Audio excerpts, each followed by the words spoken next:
I wrote this yesterday on Facebook about the excellent performance of Jeremy Corbyn at the Prime Minister's Question Time yesterday, when you will recall he was asking Theresa May about the humanitarian crisis in the health service, and the fact, as you all I'm sure remember, that the British Red Cross have described it as such. And he made his comment about, yeah, we're kind of all sharing in an equally bad service made worse by the government.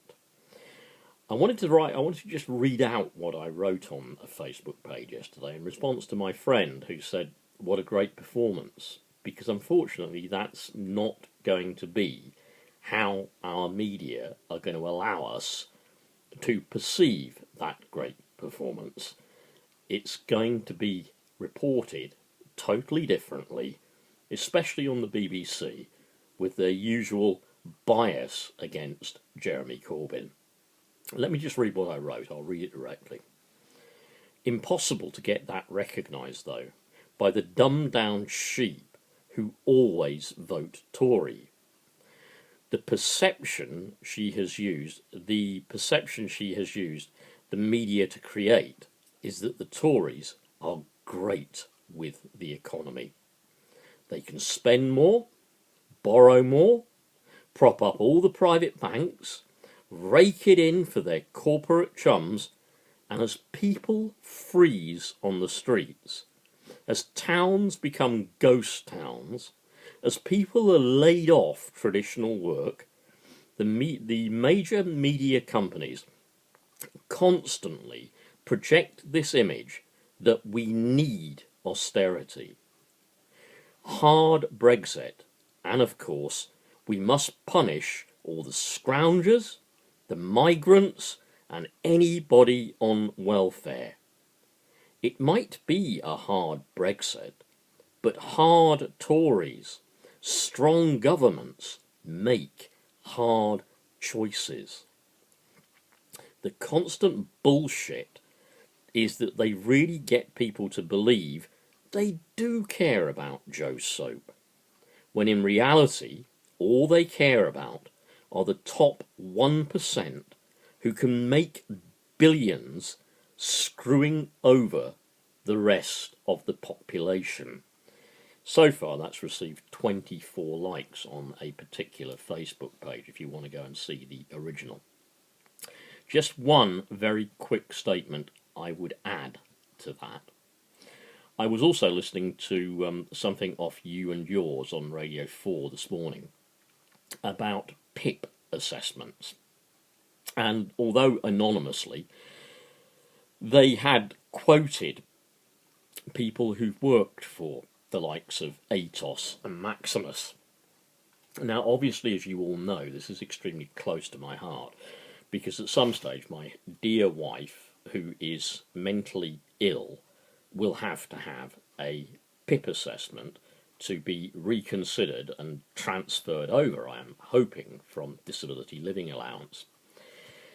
What the lady said was something I think even people on the left of the political spectrum fail to realise, is that these questions seriously ill and disabled people are asked are just tick box exercises.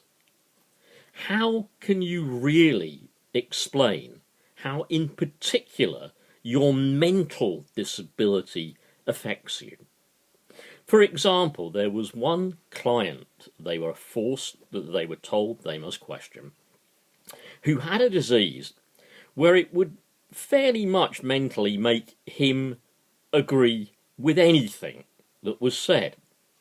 Now, without giving too much away, obviously, in public, my own wife can be very much like that.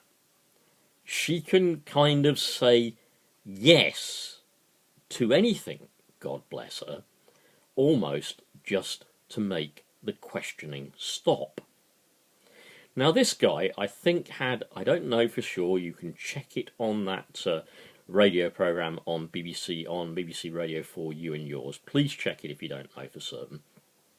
But I think his wife, who went with him, took all of the information about the fact that he had Huntington's.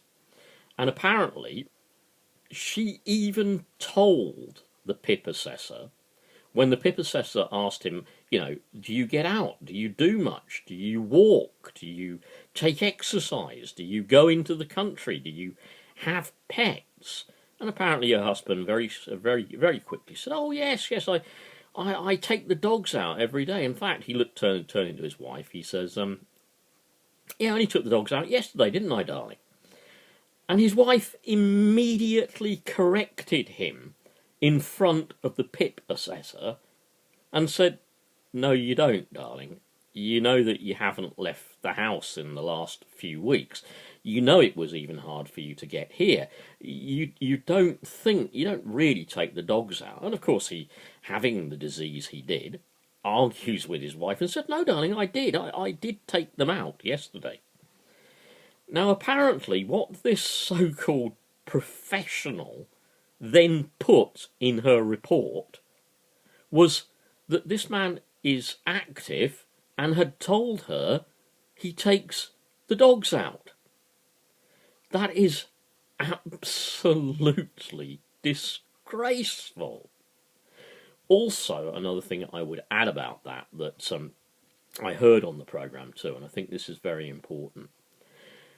They are expected to complete so many assessments an hour, and of course they are given incentive payments for the more they can complete in the shortest period of time.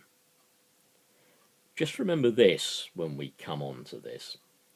Not everybody is immune from their prejudice against such things as mental illness. The woman who spoke on You and Yours no longer works for these people, but she herself suffered mental illness. She apparently said she still suffers from it. Apparently, in the offices, they frequently disparage so-called benefit scroungers, and this woman said that there is almost a culture of suspicion about anybody who is claiming and wants to get PIP. It's almost as though there is a culture of suspicion. Think to yourself, how has that culture been promoted? Think about what you've read in our Tory-controlled, corporate-owned media over the last few years. I don't want to say it again, but I will say it again. Look at poverty porn that still comes forth on our media. Look at people being stigmatised as scroungers and wanting to spend the rest of their lives on disability benefits or any kind of benefits. Look at how we have constantly been told they all want widescreen, flat screen, top-of-the-range TVs. Look at all that stuff, and then you'll know why people like my wife and other people most likely have to appeal a decision to get the help even our doctors say we need. That's the power of the media. That's the perception that those who own and control the media can create. And that perception leads to people like myself and my wife potentially dying or committing suicide. You have to, as the public, stand up to these people doing this in your name, whom you are paying through your taxes. You cannot stand by and let this go unchallenged.